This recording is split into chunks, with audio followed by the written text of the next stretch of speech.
All right, well, we'll roll into our session today by updating the schedule. Next week, today we're going to have fun with meter. I'll explain all that. What's that about?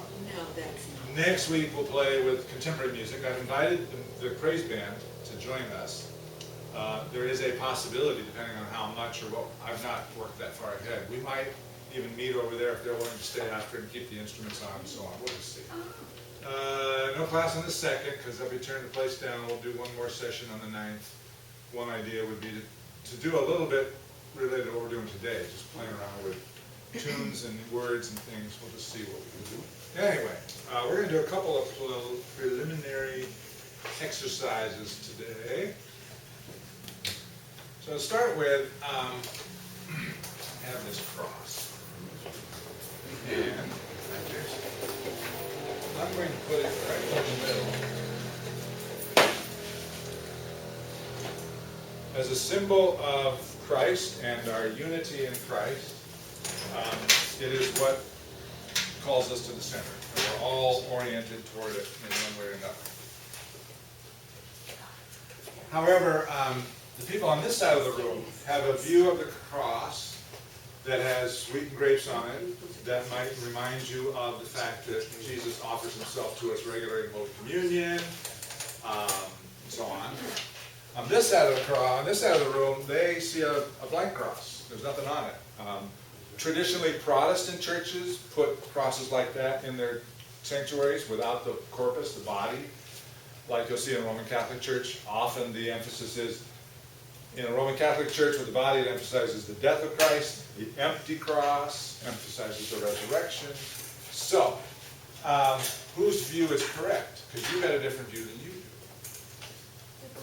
They're both right, yes. And that works so long as you're an open-minded person, willing to be enriched by the perspective of somebody from the other side of the room. Not everybody operates that way. And that's what this is about. This is what I call the uniformity enforcer. If somebody has enough authority and chutzpah and power and is able to maybe in some cases strike enough fear into the hearts of those who follow and can enforce only one view, that's the only one that's accepted.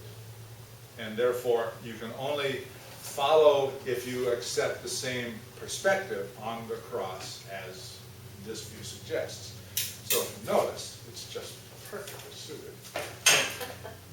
So now this is the authorized view of the cross. Okay. And no other view is acceptable. So Gail, you want to give it a shot? Oh, are you kidding? The shortest person in the room. All right. I beg your pardon. All right, well, you be next. Yeah, even if I But stand you on my see- tiptoes. You see, the point being,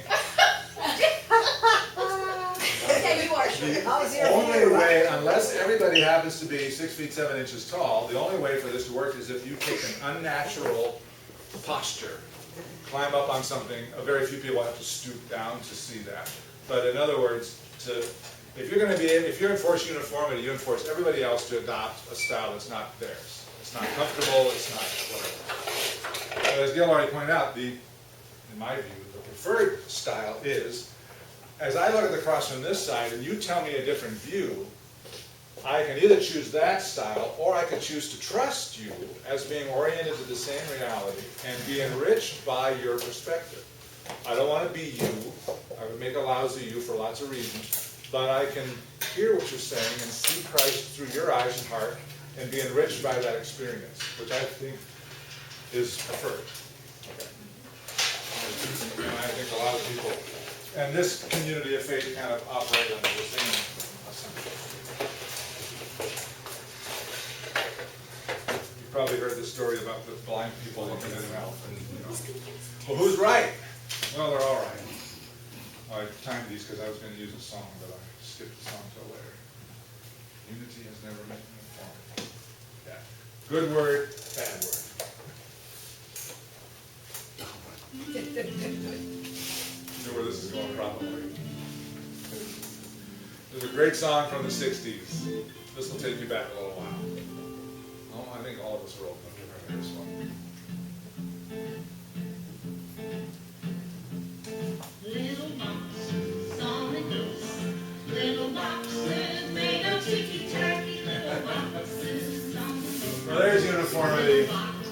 Conformity sucks. No, that's that. All right, what was the other exercise? Oh, yeah. The point of that particular little exercise is the text of all of our hymns, as well as the tunes, and our emphasis is on the musical side of things today, express the faith, our perspective on Jesus, on God the Father, Son, Holy Spirit, whatever it is, from a lot of different perspectives. And we're, of course, even though we've got like 800 hymns or something, they go up to 800, they don't start at one. That's, of course, not all of hymnody or all of Christian praise songs. You know, it's voluminous, and they all come from different angles, and we want to respect that diversity in our community. All right, next, with your piece of paper at the ready and a pencil, I'm going to show you an image on the screen, and I want you to write down as many items as you can recognize. Ready, set, go. Oh.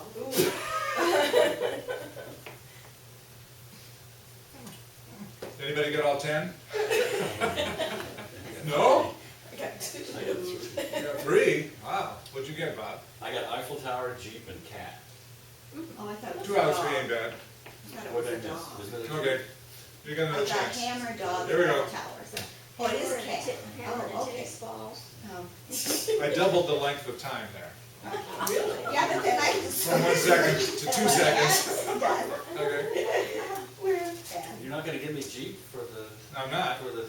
I'm looking for accuracy as well as speed here. All right. Anybody got 4? How many? Who's got 5? Anybody got 5? Oh, yeah. Anybody got 6? Five. Okay. I You think I think have. Legit's got 6? What do you got? She's good. Well, I've got an SUV, I don't know if you're, Okay. Just the car. and a cat and a hammer and a ball and the Eiffel Tower and then whatever this is called. I called it a screw tool. Screw tool. I Also don't- known as an auger or a drill. Oh, yes, Here okay. goes another chance. Double the time this time.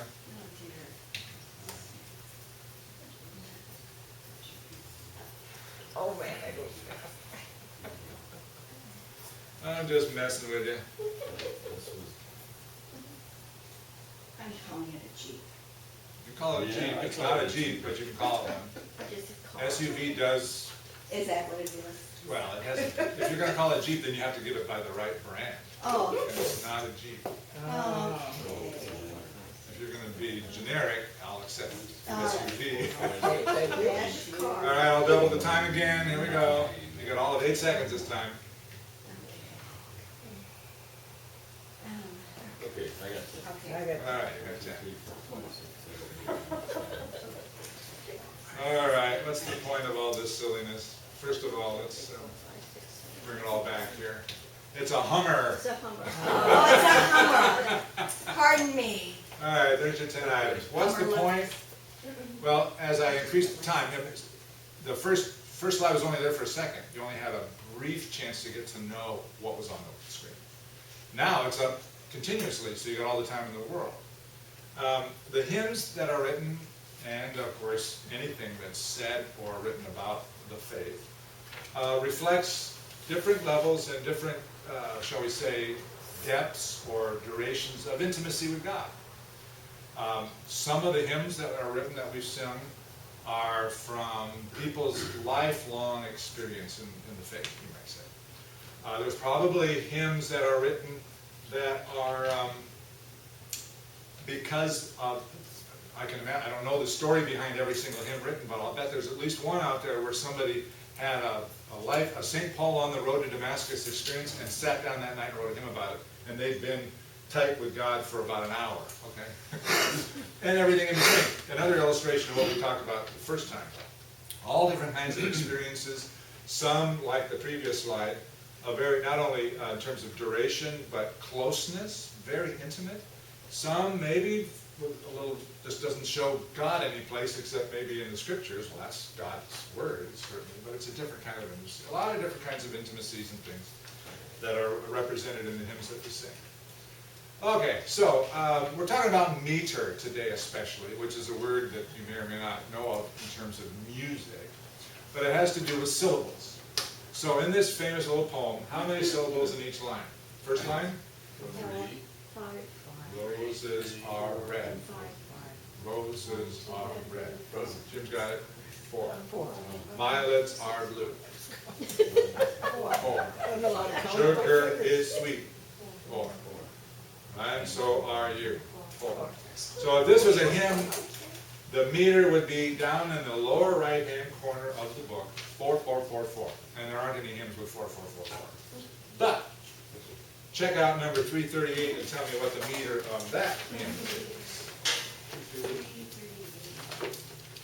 Thanks again to Linda for suggesting this one today. Yeah. Worked out nicely. I'm trying to give credit where 7, credit is 6, due. 8, 6, 8, 6, 8, 6.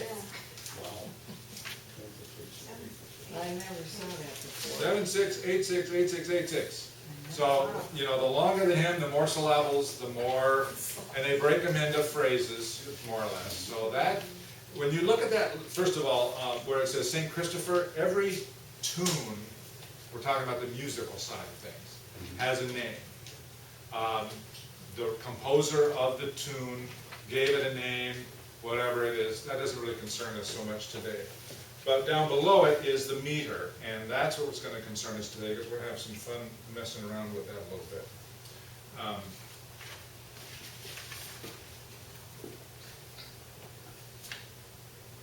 And if you spend time, and I haven't spent as much time as I'd like to, researching the music that was written for the lyrics text, or the text that was written for the tune, the music, sometimes they were composed together, sometimes by the same person. If you look on the left side, you'll see the author of the tune and author of the text. Sometimes it's the same person, sometimes those words were written and the musical notes are written at the same time for the same hymn. A lot of times, and I've got these 2 books that I've used to look at some of they're both from previous books. This is the green hymnal companion. It tells the backstory, and this is the blue songbook that we used to have. It tells the backstory of a lot of the songs. You'll discover that there's a lot of hymns that have been written over the years that have had the tunes mixed up, changed along the way. So that's just what it is. And if you look at the very back of your book, page 1199, almost the last index in the book.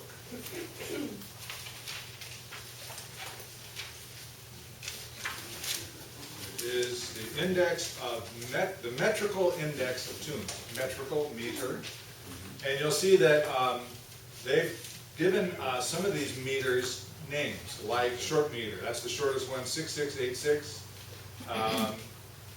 SMD short meter doubled. So it's just the same thing twice.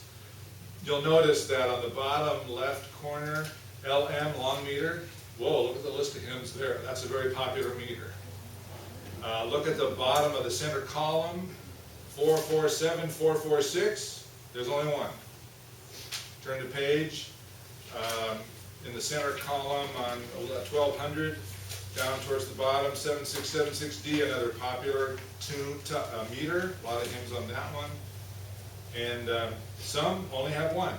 Some have 2 or 3 or 5. Then turn to page 1203. On the center column at the bottom is the irregular. And it doesn't mean it needs a laxative. It just means that the rhythm, the meter it's irregular. Although the very first one there, do you know Adesti Fidelis? That's O Come All Ye Faithful. That has an irregular rhythm, or regular meter. And then the one called Peculiar, which would be my kind of rhythm, I guess. 2 of the hymns that we sing are Lord, Let My Heart Be Good Soil. That's called a peculiar meter. And another one, Lord, I Lift Your Name on High, which we sang in second service today. So when 2 hymns happen to have the same meter, not every single time, but a lot of times you can switch the tune, and by doing that, possibly give the hymn a different feel, a different mood, a different sense of the subject. Is that why they take a couple of the hymns and they just have different tunes for them in the book? There are some cases, and I'm trying to think right off the And I'm bat. trying to remember which ones. Now, thank we all are God, which would be one that I'm not using as example, so it'd be a good one to look at. Thank we all are God is 839. Well, this isn't the greatest example, but it'll work. On the left is, I can't remember the terminology for these, but we usually sing 840. Now thank we all our God with hearts and hands and voices. But probably more original is the now thank we all our God with hearts. It's a little different. And Mighty Fortress is similar. But there are other tunes like, I think the Navy hymn has two. It's the same tune as the Navy hymn, but it's the tune is called Melita, but it's on Christ the solid rock I stand. There's another tune that goes, my hope is built on nothing less than Jesus' blood and righteousness. That's a different tune than we usually sing, and they're side by side. Because in some cases, the hymnal committee decided we like both tunes, so we'll put them both in. So, what we're going to do today is have you start by turning to an example, hymn number 654 in the hymnal. And the Vanna White of the piano today, Barbara graciously agreed to provide the musical background as we sing these hymns, and then watch Pastor John start playing switcheroony on you. So, 654. The church's one foundation. We're just gonna do one verse, first verse of all these as we go through. Whatever intro you like, and then we'll jump in.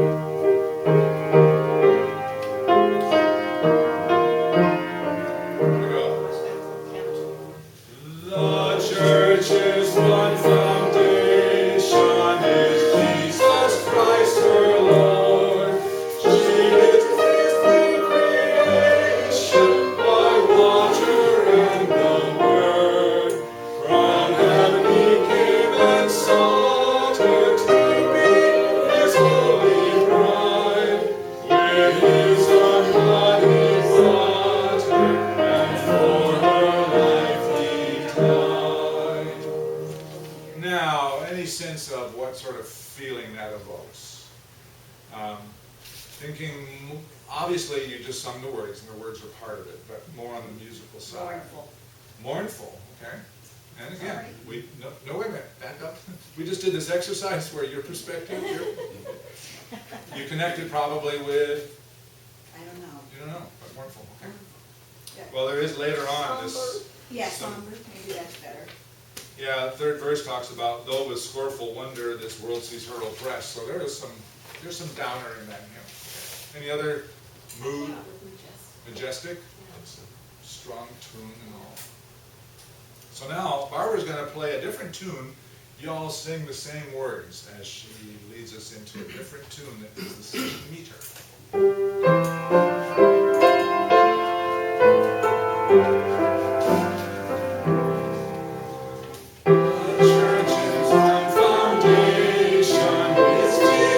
Christ her Lord, she is His new creation by water and the word.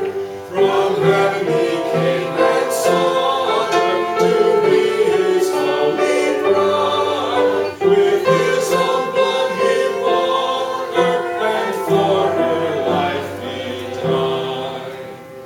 First of all, who knows the name of that? My Leadano Kinky Church. Yes, yes. Which one of the kids in my elementary school at my last church called Leadano Kinky Turtle. I'll edit that out of the video.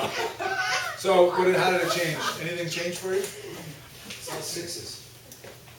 It's all, Meter, right? no, it's the same meter, 7-6-7-6-D, because it matches. If it was all sixes, we would have fumbled all over. More upbeat, it's more like almost like a march in terms of a song. First one had 3 claps, but this one had only claps at all. Yeah, that doesn't matter. It's not about key, it's all about just the rhythm Oh, and the syllables, and whether that lines up the same way. So, okay, let's turn to hymn number, just a little farther forward in the book, 669. And that will be the hymn title, Rise Up, O Saints of God. 669.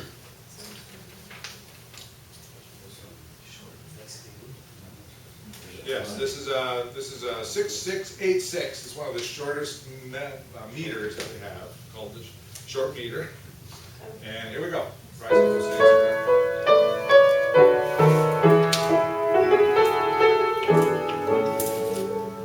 Rise up, O saints of God, from vain ambitions turn.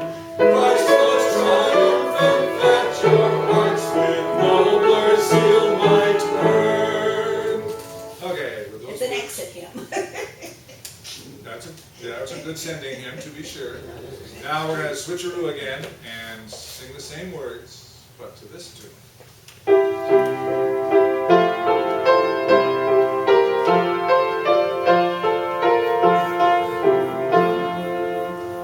Rise up, O saints of God, from vain ambitions turn. Christ rose triumphant, that your hearts with nobler zeal might burn. Would that be a sending hymn in the same sense? Has a gentler feel to it, perhaps. More uniting, more Okay. together. And as you say that, it reminds me that unless you're unfamiliar completely with Christian hymnody, to sing the words of "Blessed be the tie that binds" does that, because you kind of have that in the back of your head. That's the hymn I sing to that, with that mood to it. So it's kind of let's get up together, people. Kind of thing. I like that. Yeah. It doesn't have the stridency of the original. Of course, we could make a hymnal with switching the tunes if we got permission. Some of these you'll notice, and I didn't get permission, so I've broken copyright laws already today. I'll edit that out of the video too. You'll notice a lot of times at the bottom it has the copyright. But in general, the hymns in our hymnal are old. Many of them are so old they're what's called public domain. So you can do whatever you want with them because their copyright's expired, if there ever was one. Okay, moving on. We're going to try one to the meter of 77777, number 623. Whoops, wait a minute. What happened here? Did I skip one? I can go back with my device. Oh, that's how, that's what. Is that what you have? I hope is filling out the It's next. 88888. Oh, there we go. I just turned the page too soon. All right, we're right. My hope is built on nothing less, number 597. This is actually 888888, not 77777.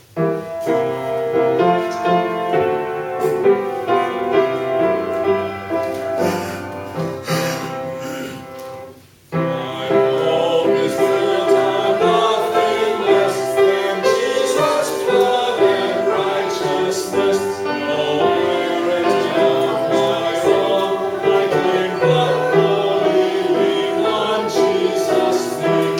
On Christ the solid rock I stand, all other ground is sinking sand. Here's the example we were talking about. On the left page is the other tune. My hope is built on nothing less than Jesus. So, but the one we just sang, while it's still fresh, what is that? Eternal Father, strongest safe. It's the Navy hymn, right? And we'll be singing that in a couple of weeks. I think I told that story already. About somebody suggested it today because they were on the sea yesterday and glad to be alive. So what mood does this one give you? Building. Yeah, building, yep, moving, it's got power. Moves Yeah. up. Yeah. Yeah. So now we're going to switch it to a very different mood. Same words.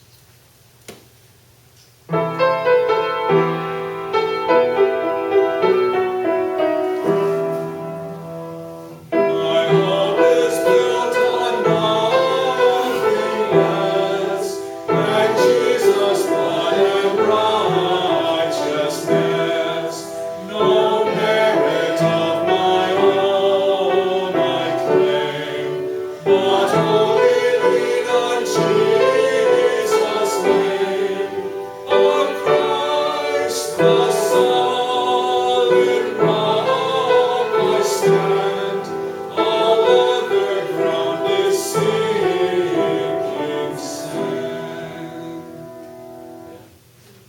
changes it. Now, on that one, Rock kinda ended up taking 3 notes. So it's not totally syllables, or? It's more If you the- go, yes, if you go, the meter that's on the bottom of the page matches the syllables of the words, not necessarily the rhythm of the music. Okay. So in cases like and all through all the hymns, sometimes you'll get a word that takes 4 or 5 notes, and sometimes, and I notice in some of the Spanish, some of the hymns have listed the original language at the top ahead of verse 1, and in some Spanish hymns, they've mashed 2 words together on 1 note with a little apostrophe to get all the words in, because they're trying to do so much. So that's really much more meditative, it seems to me, much more somber. And of course, you can change the mood with the instruments, the volume, the speed also.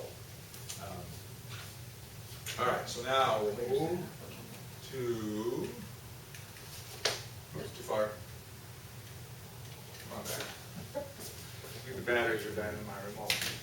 Number 623 is the one I was saying was 777777. And on this one, we're going to, we'll start with 623. You know that one pretty well. Here we go.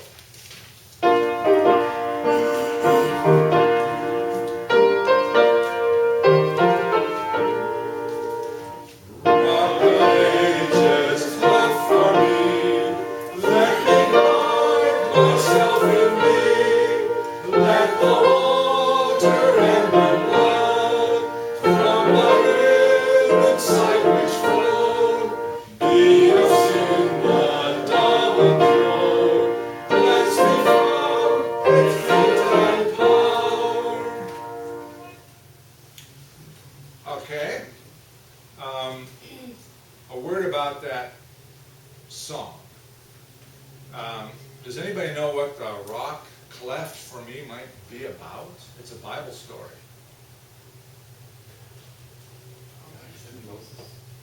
Yeah. Well, there's that too. But he didn't hide himself in that one. Moses cleft the rock and had the water coming out. Well, when David was hiding from Saul. Well, In caves, didn't he? yeah, yes, he was certainly hiding from Saul in caves, but the story I think this is based on, I could probably look it up. After the Exodus, after Mount Sinai, the Israelites and Moses are heading through the wilderness, and people are proving to be really tough. And more than once, or at least once, God is ready just to obliterate them in the desert and start over with Moses. But at one point, Moses goes up on the mountain and says, I got to see who I'm working for. I've been through a lot. I put up with a lot. Show me, boss, who I'm working for. And God says, can't do. You cannot see me and live. But here's what I'll do. There's a crack in the rock. I'm going to hide you in the rock. And I'm going to cover you with my hand. And my glory will pass by. And you will see my back, it says, but my face shall not be seen. And I have a collection of aha moments, and this is one where one of my teachers suggested that, isn't that the way it mostly is for us? Very few of us get to see God on approach. We never know when God's going to work in our life to comfort the afflicted, afflict the comfortable, be there whatever way it is. But kind of like when you're standing next to the train tracks and the train comes by, after it's passed, that's when the wind hits you and you go, what was that? Oh, I saw God's back. Now I know what that was all about. So I always think of that story when I sing that song. So, we're going to switch the tunes up and see what it does to that rock story, if it changes it at all. Here we go.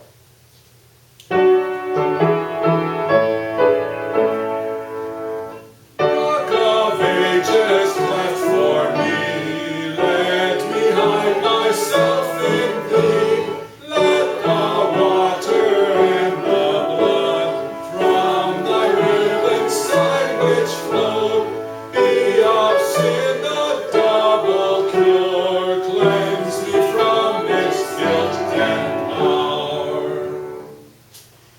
Okay. Doesn't do the same thing for me. I didn't think. And it isn't just because I'm familiar with the other two. Well, that's a big part of it. Yeah, That's the part of it. danger of But- this exercise. But the words didn't come to me the way they would come to me. Now that, does anybody know what song we just sang? It's in, Oh, I was. what, or let us just zero in on what season do we usually sing that tune?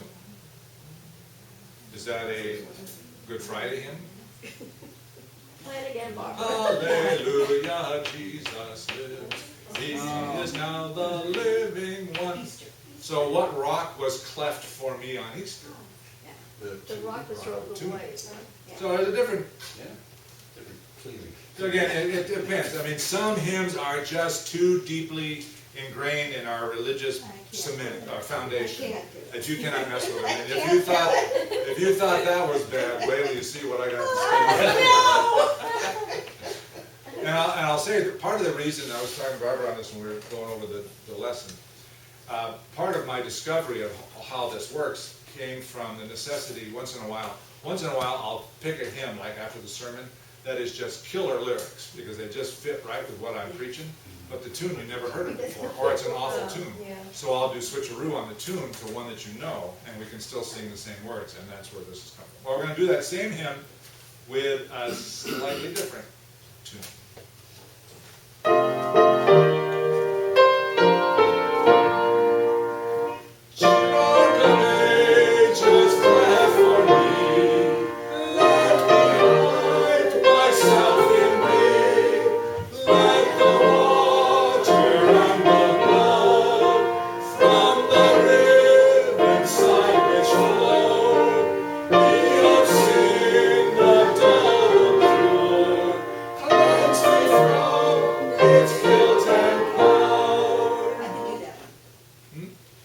That one works? Yeah. Okay.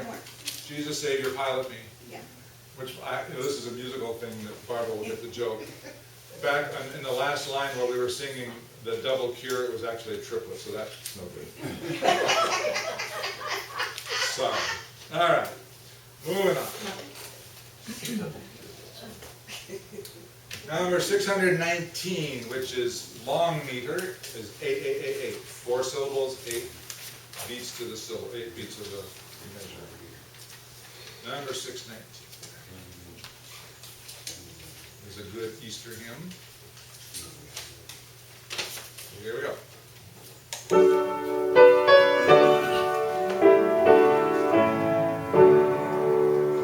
I know that my Redeemer lives.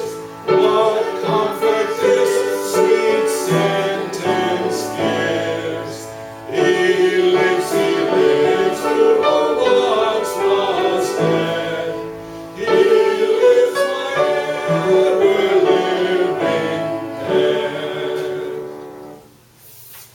Now, this is going back a couple of weeks into our lessons. This is the kind of hymn that Isaac Watts and Charles Wesley pioneered, actually written about the same time as some of those guys, where the movement away from strictly putting scripture to music transformed into putting yourself into the music and allowing this to be more of a personal reflection on the power of what happened at Easter, for example. So, we're going to switch that one to a tune from a different season. I don't know if you'll know this tune well enough, but I'll try to help you out. Here we go.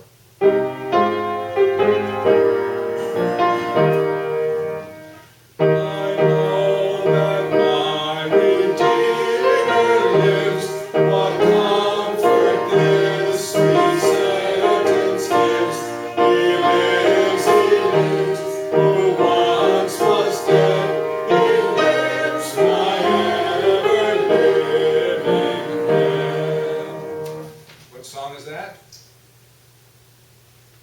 What season is that? What book is that? That's the Bells of Christmas. Oh, really? Okay? Yeah. Which is not one we sing very often. But yeah, so it kind of mixes seasons up. And the very first line, if that tune makes you think of Christmas, and you sing, I know that my Redeemer lives, he's been born in the earth, he's alive among us. So, I'm not sure I would do that on Christmas Eve. I'm gonna have to go with Gail on this, because when we were at our Redeemers in Oxnard, That's the connection I make, so any other tune. No, it doesn't With work. those words. Yeah, I get that, and I respect that. See, Bob and I know each other. Yeah. So, just as I am, 592. Virtually all of these are pretty well known, at least the ones you're being asked to sing at the start. Boy, Pastor John, we say that now, and in this room, they are all familiar with the tunes, but I wonder how many younger folks have even the slightest. Yeah, So what do we do about that? well, Text it to them. how many in 17, or when was this one written? 1785, Yeah. were singing Greek Okay. Kyrie. You know what I'm saying? Or Gregorian chant. Or Gregorian chants. I mean, I like things, those too. some things get left behind. I like those too, yes, I like those I do too. But how many of you sung lately? You know, I'd like to listen to I it. can't sing these. So we can, and you can listen to in a sense, you I can do. tune into the history by sometimes going to Greek churches, Latin churches. We had a request from a Latin Rite Catholic community that wanted to rent the church to have a Latin Mass, the old Latin Mass here every Sunday. They were bringing a priest in from the East Coast. They found another location, but, yeah. So anyway, you can still tune into that. I would come when I went to church with my girlfriends, that's what it was, Latin. Sure, sure. Okay, so having, we haven't sung this one yet, have we? No, let's start on 592. I'll get to yakking. Yeah, oh, I do too.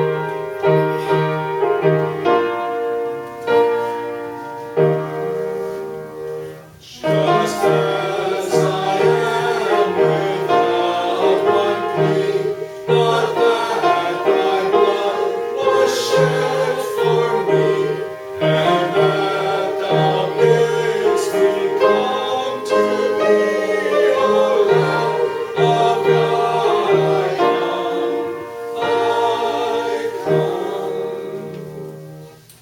All right, again, at the risk of messing with your spiritual foundations, we'll switch the tune out to an equally familiar tune, I think.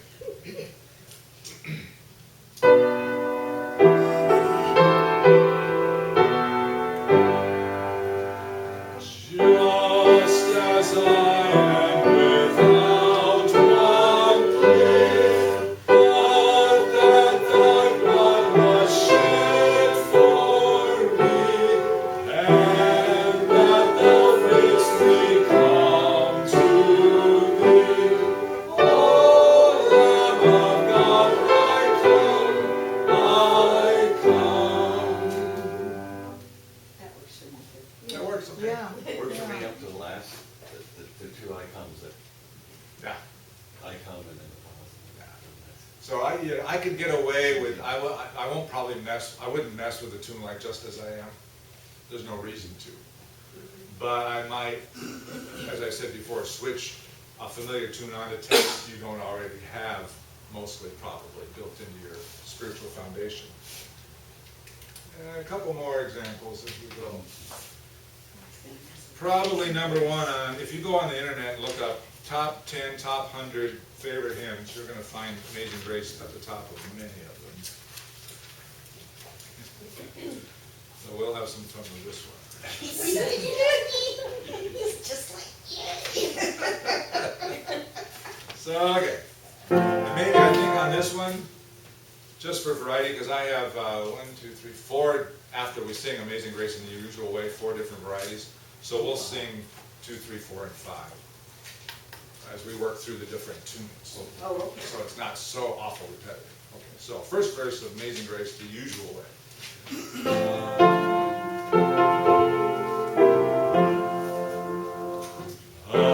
Amazing grace, how sweet the sound that saved a wretch like me.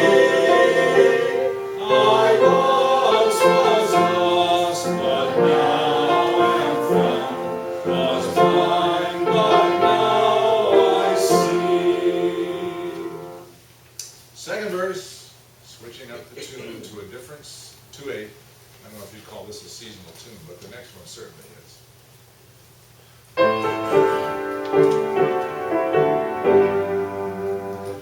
'twas grace that taught my heart to fear, and grace my fears relieved.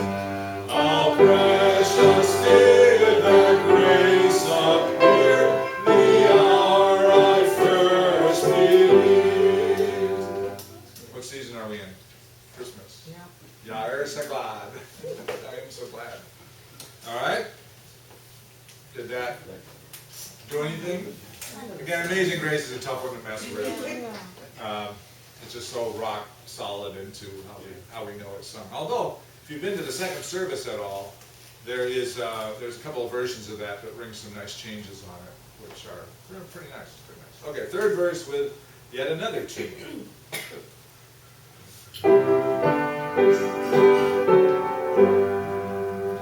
Amazing grace, how sweet the sound that saved a wretch like me. I'm sorry, let's start over. I got lost on We would go with you. third verse. This is new Through many dangers, toils, and snares, I have already come. His grace has brought me safe thus far, and grace will lead me home. I think it would be better with the first verse. Both 4,000 songs. All right, this tongue will only get entangled. Okay, one more, and then I'm going to do one by myself. So, fourth verse. Pay attention, John. To a new tune.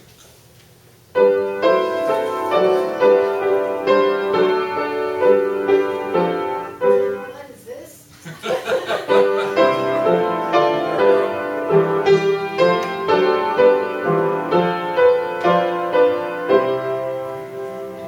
The Lord has promised good to me, His word my hope secures. He will my shield and portion be, as long as life endures. Oh, for our God, oh God, our help in ages past. And at the risk, I'll just do this one myself on Calabar. I'll put you through this. There's even a tune that's not in the hymnal that this one works for. It's the Mickey Mouse March. Believe it or not. Amazing grace, how sweet the sound that saved a wretch like me. Oh, once was lost, now I'm found, was blind, but now I see. Amazing grace, amazing grace. Anyway, I don't even know where I picked that one up. Okay. That works. What was that we used to do at Hernando's Hideaway? That Oh, that's kind of like Table grace or the table grace has been set to a lot of Yeah. things. Yeah.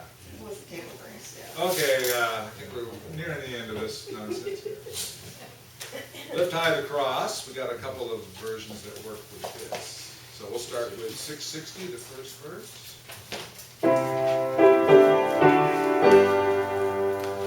Lift high the cross, the love of Christ proclaim, till all the world adore His sacred name. Come, Christians, follow where our Captain trod, our King victorious, and Christ the Son of God. And then we're used to going right back to the refrain. We'll do that this time. So we'll switch it up to a very familiar tune.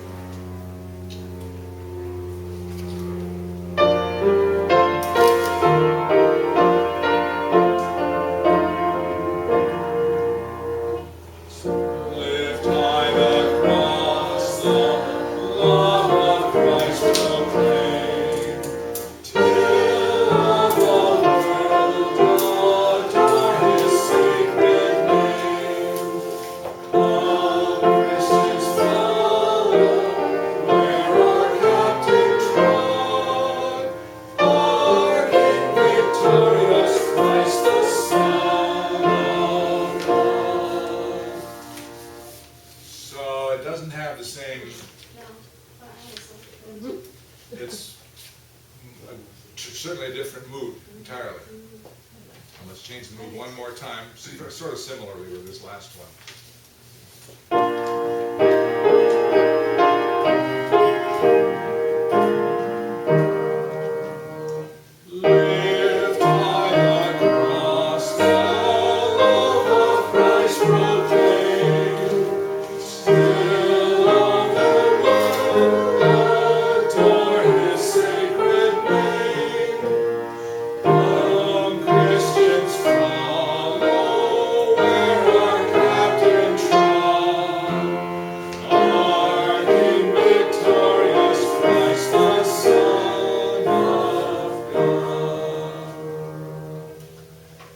imagine, now, I'm pretty sure that this tune was written for these words.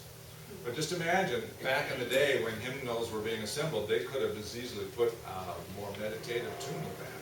Somebody probably would have thought, it doesn't really work for Lift High the Cross. But as a meditation on the cross, it works different. Before we do the You're not last one. changing it for the congregation. Yeah, you'd be in deep doo-doo. Yeah, right.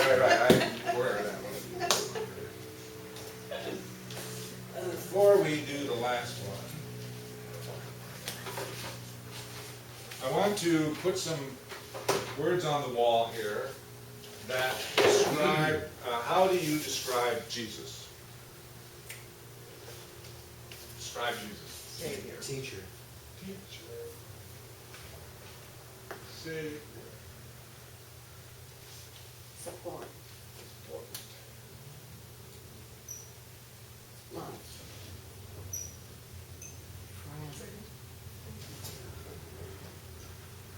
Shepherd.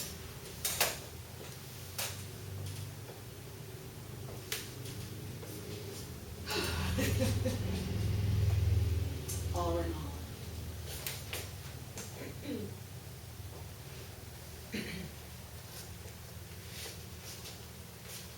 Son of God, son of man.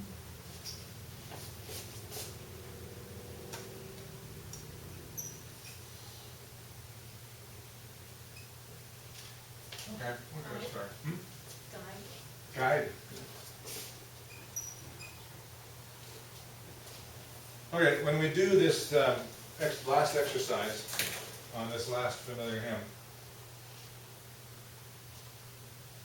after each time through, we're gonna see if the way we sing it with that tune lights up any of these different ones more than others.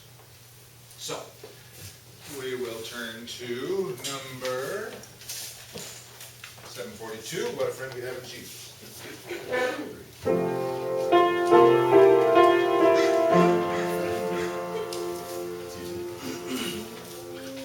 What a friend we have in Jesus, all our sins and griefs to bear.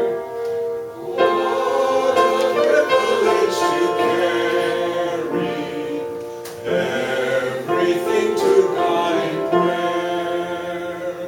Oh, what peace we often forfeit.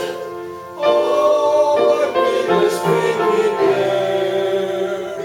All because we do not carry everything to God in prayer.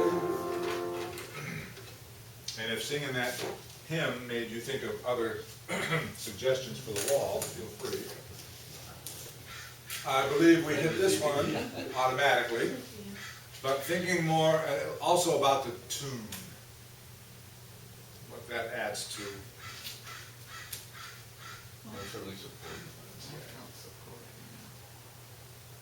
Stacy. And it's hard to, Savior, it lights up for somebody.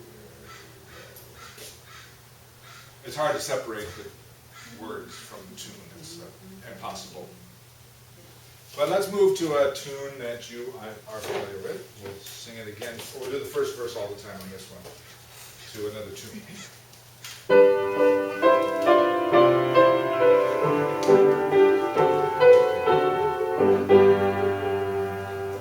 What a friend we have in Jesus, all our sins and griefs to bear. What a privilege to carry everything to God in prayer. Oh, what peace we often forfeit. Oh, what needless pain we bear. All because we do not carry everything to God in prayer. Do anything different? Light something else up? Yeah, king. Get that one upside down. All in all, Get that one lit up too. Okay, shift gears to a different tune, same first verse. This one should be familiar, but we haven't sung it for a while.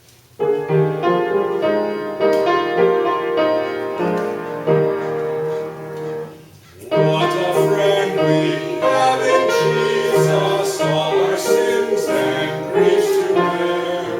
What a privilege to carry everything to God in prayer. Oh, what peace we often forfeit, oh, what needless pain we bear, all because we do not carry everything to God in prayer. Recognize the tune from Golden Evening Prayer, yes, Joyous Light of Heavenly Glory. I get a lot of support and love from that. I'm going to add light. And light, Myself, you said support. okay. And love. Put that one, because again, it's hard for me not to think of what that tune Represents. represents. Yeah. A little sidetrack on that tune, Joyous Light of Heavenly Glory. That's an English translation of a Greek hymn from the ancient days. And the opening line of that hymn in Greek is Phos Hilaron. Phos Hilaron. Close. I won't write it in Greek. Yeah, right? Yeah, yeah, All right. yeah. Phos Hilaron. Anyway, Phos Hilaron. Is that happy light? Happy light, but what does Hilaron remind you of? Hilarious. Hilarious light. Well, there you go. I mean, it's beyond happy, it's hilarity, holy hilarity. I think that's a wonderful thing, which has gotten lost, I think, lesson. I think the church got too stupidly stodgy at some point and left the hilarity out of. If you ever go to Holden Village, you'll learn about holy hilarity. Anyway, all right, so there's that. One more time. Oops, we're hitting noon, so. Oh, you don't want that? I'm sorry? Yeah, one more tune for What a Friend. Oh, Last one in the book? yeah, Yeah. 5:11, right? Yeah. Okay.